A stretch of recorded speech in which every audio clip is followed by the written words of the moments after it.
ہے کہ جب حضور مسجد نبوی سے باہر نکلتے ہیں تو آگے حضرت عمر و ابو بکر رضی اللہ تعالی عنہما کھڑے ہیں، چہرے کے اوپر عجیب اداسی ہے۔ کہا عمر ابو بکر اس وقت کیوں کھڑے ہو؟ عرض کی حضور بھوک نے گھر میں ٹکنے نہیں دیا، ہم نے چاہا حضور کا چہرہ دیکھ لیں تو کچھ پیاس بجھ جائے، کچھ بھوک مٹ جائے۔ حضور نے فرمایا میرا حال بھی یہی ہے، جس چیز نے تجھے گھروں سے نکالا ہے وہی چیز مجھے گھر سے نکال لائی ہے۔ چلتے ہوئے حضرت ابو ایوب انصاری کے گھر کے قریب سے گزرے،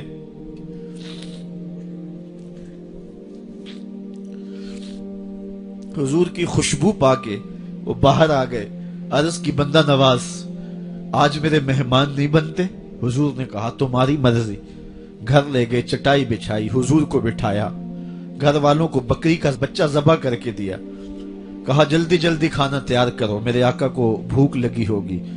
یہ کہہ کے واپس آئے، حضور کے پاس بیٹھے، نظر چہرے پہ پڑی تو گھبرا گئے۔ نکاحت کے آثار اتنے واضح تھے کہ سمجھ آ رہی تھی کتنے دنوں سے حضور نے کچھ نہیں کھایا۔ اٹھ کے باغ میں چلے گئے، کھجوروں کا خوشہ توڑا، حضور کے سامنے رکھا، کہا بندہ نواز جب تک کھانا تیار نہیں ہوتا یہ کھجوریں تناول فرمائیں۔ تھوڑی دیر کے بعد کھانا دسترخوان پہ لگ گیا، حضور سے عرض کی گئی حضور آئے کھانا تناول کر لیں۔ حضور نے دسترخوان پر تشریف فرما ہو کر کے حضور نے کپڑا اٹھایا تو حضور نے جب دیکھا کہ کھانا ہے تو حضور نے ایک روٹی لی اور چند بوٹیاں اٹھائیں اور ایک خادم کو بلا کر کے کہا جاؤ ہمارے گھر دے آؤ، میری بیٹی فاطمہ کتنے دنوں سے بھوکی ہے۔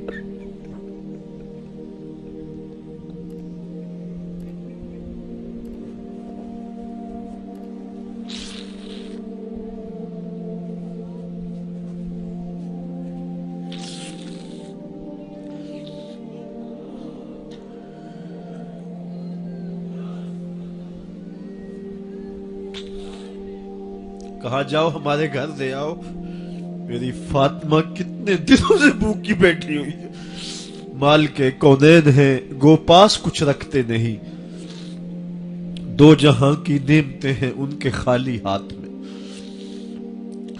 آپ کو پتا ہوگا کہ جب میرے رسول کا انتقال ہوا ہے، حضور کا وصال ہوا ہے، تو حضور کی ایک زرہ ایک یہودی کے گھر میں گروی رکھی ہوئی تھی، حضور نے زرہ رکھ کر کے اس سے قرض لیا ہوا تھا۔ یہ اسلام کی غربت کی کہانی ہے، اور پھر اللہ نے اسلام کو امارت کے رنگ بھی دیے۔ آؤ تمہیں کہانی سناؤں، حضرت عدی بن حاتم روایت کرتے ہیں، صحیح بخاری میں روایت ہے۔ یہ حاتم تائی کے بیٹے ہیں، کہتے ہیں میں حضور کی خدمت میں حاضر ہوا، ایک شخص آیا کہنے لگا حضور غربت نے میرا برا حال کر دیا ہے، اور اس نے شکایت کی غربت کی، پسماندگی کی اور اپنی معاشی بدحالی کی۔ پھر ایک شخص آیا کہنے لگا حضور میرے پاس دولت تو ہے لیکن میں نے جس منزل پہ جانا ہے راستہ پر خطر ہے، تو میرے لیے کیا حکم ہے کہ میں کیسے راستہ طے کروں؟ تو یہ دو لوگوں نے یہ باتیں کی تو حضرت عدی کہتے ہیں کہ حضور نے روئے سخن میری جانب موڑا اور میری جانب مخاطب ہو کے کہا عدی تو نے ہیرا دیکھا ہے؟ عدی کہتے ہیں میں نے عرض کی حضور دیکھا نہیں، سنا ہے، ہیرا یہ شہر ہے عراق کا۔ تو حضور نے فرمایا عدی تو نے ہیرا دیکھا ہے؟ میں نے کہا نہیں حضور دیکھا نہیں، اس کا تذکرہ سنا ہے۔ فرمایا عدی اگر اللہ تجھے زندگی کی مہلت دے تو ہیرا سے ایک خاتون چلے گی، تو اپنی آنکھوں سے دیکھے گا اور مکے تک پہنچے گی اور اللہ کے گھر کعبہ کا طواف کرے گی، اور اس کو ہیرا سے لے کر کے مکے تک اللہ کے علاوہ کسی کا ڈر نہیں ہوگا۔ کہتے ہیں کہ میں نے دل میں کہا کہ پھر بنو طے کے ڈاکو مر گئے ہوں گے جنہوں نے عرب کے اوپر روب ڈال رکھا ہے، تو وہ تو پھر ختم ہو گئے ہوں گے۔ کہتے ہیں میں ابھی سوچ ہی رہا تھا کہ حضور نے مزید میری حیرت میں اضافہ کرتے ہوئے کہا عدی اگر تجھے اللہ نے زندگی کی مہلت دی تو تو دیکھے گا کہ کسرا کے خزانے تیری جھولی میں ہوں گے۔ تو اس دور کی سپر طاقت تھی۔ میں نے کہا حضور کسرا بن ہرمز حضور نے فرمایا ہاں کسرا بن ہرمز. کہتے ہیں کہ حضور نے پھر فرمایا دی اگر تو زندگی پائی تو تو وہ دن بھی دیکھے گا کہ ایک شخص زکوٰۃ کی رقم لے کر کے، زکوٰۃ کی چاندی لے کر کے، زکوٰۃ کا سونا لے کر کے نکلے گا اور اس کو کوئی زکوٰۃ کا مستحق ہی نہیں ملے گا. حضرت عدی بن حاتم کہتے ہیں کہ پھر میں نے وہ منظر اپنی آنکھوں سے دیکھا کہ ہیرا سے ایک خاتون چلی اور مکے تک پہنچی اور امن ایسا تھا کہ اس کو اللہ کے علاوہ کسی کا ڈر نہیں تھا. پھر وہ لمحے بھی میں نے دیکھے کہ کسرا بن ہرمز کے خزانے مسجد نبوی کے باہر پڑے ہوئے ہیں. تو کہتے ہیں تیسری چیز میں دیکھ نہ سکا اور میں نے لوگوں کو کہا کہ یہ میں تو نہیں دیکھ سکا، میری شاید زندگی وفا نہ کرے، اور اگر تمہاری زندگی وفا کرے تو تم دیکھنا میرے آقا نے جو فرمایا تو 2 باتیں تو پوری ہو گئی ہیں اور تیسری بات تم دیکھ لو گے. حضرت یحییٰ بن سعید فرماتے ہیں کہ حضرت عمر بن عبدالعزیز کا زمانہ تھا اور انہوں نے مجھے افریقہ کی جانب زکوٰۃ وصول کرنے کے لیے بھیجا. میں وہاں سے زکوٰۃ وصول کی اور پھر میں زکوٰۃ لینے والے مستحقین کو ڈھونڈنے لگا. تو کہتے مجھے کوئی مستحق نہ ملا. پھر میں غلام پکڑتا اور اس کے پیسے دے کے اس کو آزاد کرواتا چلا جاتا. حضرت عمر بن عبدالعزیز کا زمانہ ہے کہ گورنر ہے عراق کا. وہ حضرت عمر بن عبدالعزیز کو لکھتا ہے کہ اتنی رقم ہے، اس کا کیا کرنا ہے؟ تو عمر بن عبدالعزیز کہتے ہیں رقم لے کے یہاں نہ آنا، وہاں عراق کے لوگوں میں بانٹ دو، جو زکوٰۃ کے مستحق ہیں ان کو تقسیم کر دو. تو گورنر لکھتا ہے جو مستحق ہے ان کو دے دی، اب کوئی مستحق نہیں رہا تو میں کیا کروں؟